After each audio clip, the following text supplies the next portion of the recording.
Hello everyone. So friends, welcome to Takshashila learning. So आज के इस करंट अफेयर्स के सेशन में हम डिस्कस करेंगे मेनली 11th ऑफ अक्टूबर और 12th ऑफ अक्टूबर के अभी तक के जितने भी इंपॉर्टेंट न्यूज और अपडेट्स हैं उनको।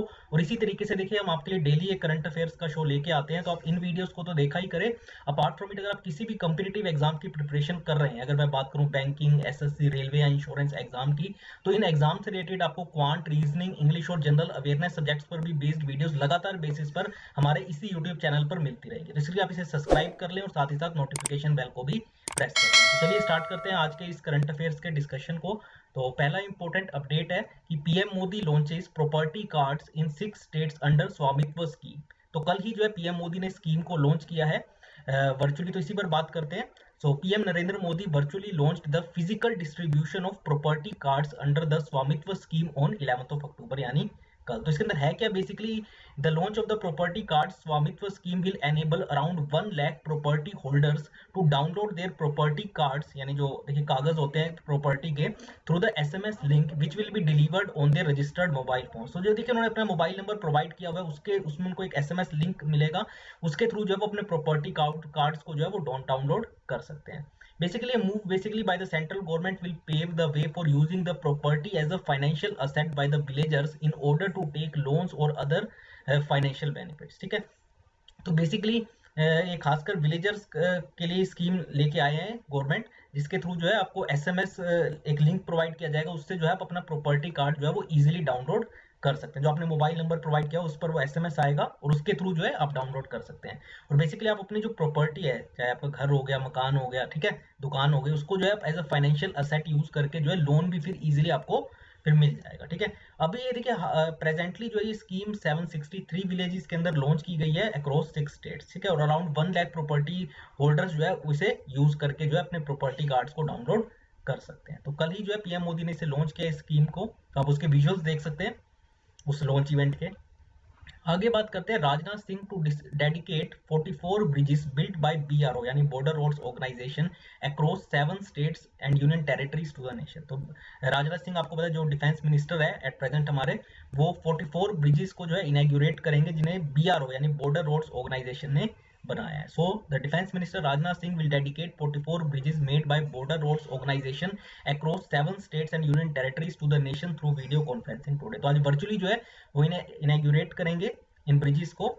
अगर बात करें, देखिए ये बॉर्डर रोड ऑर्गेनाइजेशन का काम ही बेसिकली है, जो बॉर्डर एरियाज होते हैं, जो डिफिकल्ट टेरेन्स होते हैं, वहां पर रोड बनाने का काम इनका है। और बेसिकली अभी जो ये 44 ब्रिजेस जिनका आज इनॉग्रेशन होगा वो कहाँ कहाँ पे लोकेटेड है, लद्दाख, अरुणाचल प्रदेश, सिक्किम, हिमाचल प्रदेश, उत्तराखंड, पंजाब और जम्मू एंड कश्मीर। जैसे आपको पता है जम्मू और कश्मीर और पंजाब का जैसे पाकिस्तान के साथ बॉर्डर लगता है, उत्तराखंड का नेपाल के साथ लगता है, ठीक है, वैसे हिमाचल प्रदेश का भी, इसके अलावा सिक्किम का, अरुणाचल प्रदेश का, लद्दाख का चाइना के साथ लगता है। तो इसलिए जितने भी हमारे बॉर्डर स्टेट्स हैं, ठीक है ना, वहां पे खासकर जो डिफिकल्ट टेरेन वाले एरियाज होते हैं वहां पर जो है ये रोड्स बनाने का या ब्रिजेस बनाने का काम ये करते हैं बॉर्डर रोड्स ऑर्गेनाइजेशन। ठीक है, अगर बात करें जो ब्रिजेस है सारे काफी स्ट्रेटेजिकली इंपॉर्टेंट एरियाज में बनाए गए हैं, जिससे जो है जितने भी हमारे आर्म्ड फोर्सेज है उनके लिए देखिए काफी ईजी हो जाएगा quick movement of troops and weapons.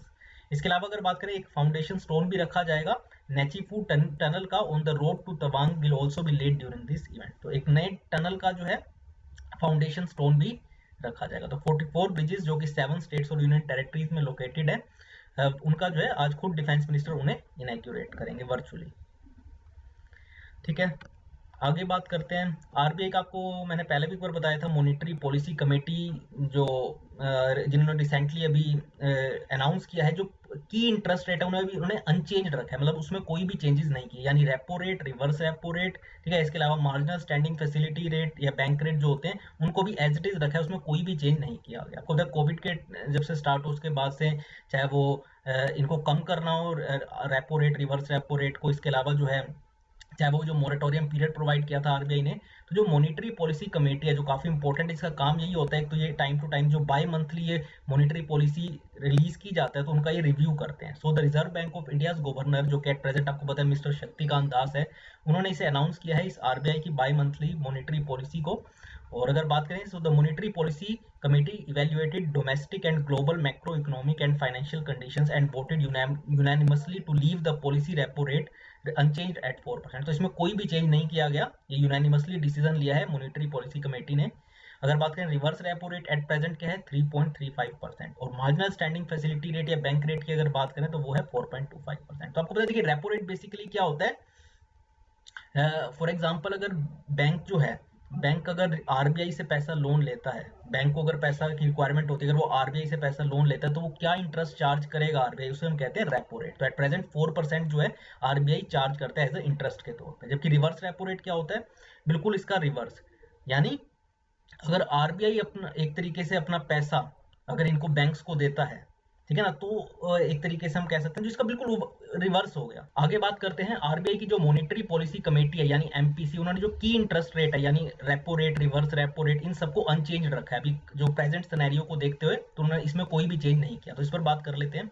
So the reserve bank of India governor, जो कि एट प्रेजेंट आपको पता है मिस्टर शक्तिकांत दास है, उन्होंने अनाउंस किया जो आरबीआई की बाई मंथली यानी हर 2 मंथ के बाद जो ये मॉनेटरी पॉलिसी का रिव्यू होता है, उसमें देखिए जो डिसीजंस लिए गए वो उन्होंने बताए। सबसे पहले तो the MPC evaluated domestic and global macro economic and financial conditions and voted unanimously to leave the policy repo rate unchanged at 4%। तो यानी रेपो रेट या रिवर्स रेपो रेट जो बाकी जितने भी रेट्स होते हैं उसमें कोई भी इन्होंने चेंज नहीं किया, और ये डिसीजन जो है वो यूनानिमसली लिया गया है, खासकर डोमेस्टिक और ग्लोबल सिचुएशंस को ध्यान में रखते हुए, क्योंकि आपको पता है जब से कोविड का स्टार्ट हुआ है उसके बाद से जो है जिस तरीके से इकोनॉमीज गिरी है, चाहे वो पूरे वर्ल्ड में अगर हम देखें, और इंडिया की भी जो इस बार का प्रेडिक्शन है वो इंडिया की काफी ज्यादा जो है वो इस पूरे फिस्कल ईयर में इकोनॉमी कॉन्ट्रैक्ट करने की उम्मीद है, और आरबीआई ने भी बताया है। इसके अलावा अगर बात करें रिवर्स रेपो रेट में तो जो है 3.35% है वो एट प्रेजेंट, और एमएसएफ की अगर बात करें मार्जिनल स्टैंडिंग फैसिलिटी या बैंक रेट, वो कितना रखा है 4.25%। और हाल ही में जो है देखिए अभी 3 बड़े इकोनॉमिस्ट जो है जिनका नाम है आशिमा गोयल, जयंत आर वर्मा और शशंका भिड़े जो है, इनकी अपॉइंटमेंट हुई है इस एमपीसी यानी मॉनेटरी पॉलिसी कमेटी के अंदर। ठीक है, तो 3 बड़े इकोनॉमिस्ट आप इनका नाम लिख लें, आशिमा गोयल, जयंत आर वर्मा और शशांक भिड़े। ठीक है, चलिए तो ये एक इंपॉर्टेंट है कि आप इन सभी की रेट्स लिख लें कि रेपो रेट एट प्रेजेंट क्या है, रिवर्स रेपो रेट, एमएसएफ और बैंक रेट। ठीक है, जिन्हें इस बार कोई भी चेंज इसमें नहीं किया गया, खासकर जो डोमेस्टिक और ग्लोबल सिचुएशंस को मार्केट की ध्यान में रख के। ठीक है, आगे बात करते हैं। आज जो एक इंपॉर्टेंट मीटिंग होगी दोबारा 43rd जीएसटी काउंसिल की, ये वीडियो कॉन्फ्रेंसिंग के थ्रू होगी। So finance minister Nirmala Sitharaman will chair the 43rd GST council meeting through video conferencing in new Delhi today. अगर बात करें जो मेन इसमें देखिए डिसीजन लेना है जिस पर ये मीटिंग रखी गई है, वो है on the mode of payment of pending GST compensation share of the states is likely to be discussed in the meeting. जो देखिए पेंडिंग शेयर है स्टेट्स का जो भी पे करना है, मैंने आपको कुछ टाइम पहले बताया था, जो भी 42nd मीटिंग हुई थी उसके अंदर ये डिसाइड हुआ था कि कंपनसेशन सेस के तौर पे जो है वो सेंट्रल गवर्नमेंट 20,000 करोड़ रुपीज जो है वो स्टेट्स को देगा, क्योंकि आपको पता है इस कोविड की वजह से बहुत ज्यादा रेवेन्यू लॉस हुआ है, चाहे वो सेंट्रल गवर्नमेंट की हम बात करें या स्टेट गवर्नमेंट की।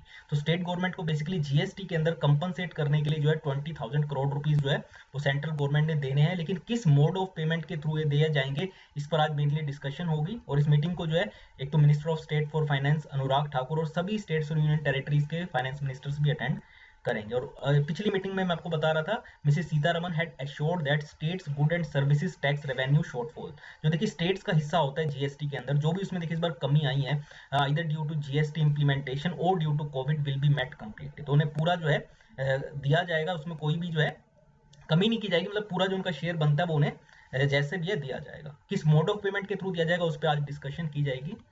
ठीक है, आगे बात करते हैं। कल जो है देखिए फ्रेंच ओपन जो है उसका फाइनल था, जिसके अंदर राफेल नडाल ने जो है नोवैक जोकोविच को जो है फाइनल में हरा दिया, और इसके साथ ही जो है वो 13th फ्रेंच ओपन का टाइटल उन्होंने जीत लिया। तो ये काफी इंपॉर्टेंट है टेनिस की अगर हम बात करें के फील्ड में। सो राफेल नडाल बीट्स नोवैक जोकोविच 6-0, 6-2 और 7-5, जो बेसिकली 3 सेट हुए थे, इसमें पहले में उन्होंने 6-0 हराया, फिर 6-2 और फिर 7-5 to win his 13th French Open title, और 13वीं बार जो है वो फ्रेंच ओपन का टाइटल उन्होंने जीता है। इसके अलावा अगर बात करें तो देखिए वो 4 यूएस ओपन टाइटल भी जीत चुके हैं, 2 विंबलडन और 1 ऑस्ट्रेलियन ओपन टाइटल, और इसी विन के साथ जो है he has equalled Roger Federer's all time record of 20 grand slam titles. तो अभी तक देखिए अगर बात करें ऑल टाइम किसी ने सबसे ज्यादा अगर ग्रैंड स्लैम टाइटल अगर जीते हैं तो वो रोजर फेडरर ने जीते थे, वो है 20 ग्रैंड स्लैम टाइटल। तो अब उन्हें राफेल नडाल ने उन्हें भी अब इक्वल कर लिया, क्योंकि उनके पास भी आप देख सकते हैं 13 फ्रेंच ओपन टाइटल है, 4 यूएस ओपन, 2 विंबलडन और 1 ऑस्ट्रेलियन ओपन। तो इसका अगर आप ऐड करेंगे तो आपके पास 20 आ जाएंगे। तो अभी तक की जो रिकॉर्ड है रोजर फेडरर के पास था हाईएस्ट जो है ग्रैंड स्लैम टाइटल्स का, तो अभी राफेल नडाल ने इनको भी इक्वल कर लिया। इसके अलावा अगर बात करें वुमेन्स की कैटेगरी में, वुमेन्स सिंगल की कैटेगरी में पोलिश की टेनिस प्लेयर जो है ईगा स्वेटेक जो है उन्होंने जो है फ्रेंच ओपन का जो है टाइटल जीत लिया। ठीक है, तो दोनों का ही आप नाम नोट डाउन कर लें। मेंस की कैटेगरी में अगर बात करें वो सिंगल में राफेल नडाल, और वुमेन्स सिंगल कैटेगरी में ईगा स्विएटेक। ठीक है, इन्होंने फ्रेंच ओपन जीता है इस बार। ठीक है, विजुअल्स भी देख सकते हैं जब ये जीत गए थे, जब इनको अवार्ड मिला तो। ठीक है, तो ये थे आज के हमारे इंपॉर्टेंट अपडेट्स। कैसा लगा ये सेशन जरूर बताइएगा कमेंट बॉक्स में। इसके अलावा आप हमारी वेबसाइट भी विजिट कर सकते हैं जो कि है takshilalearning.com। अगर आप बैंकिंग, एसएससी या रेलवे के एस्पायरेंट है, और अगर आप पूरे 1 साल के लिए हम इसमें आपको कोचिंग प्रोवाइड कर रहे हैं प्रेजेंट ब्रिलियंट 50 बैच में, जिसमें हमारा मेन एम यही है कि आप पहले अटेम्प्ट में जो है इन एग्जाम्स को क्रैक करें। अगर आप बैंकिंग के एस्पायरेंट है, एसएससी या रेलवे के, तो आपको करना क्या है, हमारे साथ सिंपली जुड़ना है। अगर आप तक्षशिला लर्निंग की वेबसाइट पर जाएंगे, जिसमें हम आपको 1 साल की पूरी कोचिंग प्रोवाइड करेंगे पर्सनलाइज, इसके अलावा टेस्ट सीरीज, ई बुक्स, ठीक है, लाइव क्लासेस रहेंगी, 1-to-1 आपका सपोर्ट प्रोवाइड किया जाएगा व्हाट्सएप ग्रुप के थ्रू। ठीक है, वीकली असाइनमेंट्स, रेगुलर आपका ट्रैकिंग की जाएगी। तो ये सब आपको मिलेगा। इसके लिए आप हमारी वेबसाइट विजिट करें और हमारे इस यूट्यूब चैनल को भी सब्सक्राइब कर लें। तो आज की इस वीडियो में इतना ही फ्रेंड्स, थैंक्स अ लॉट।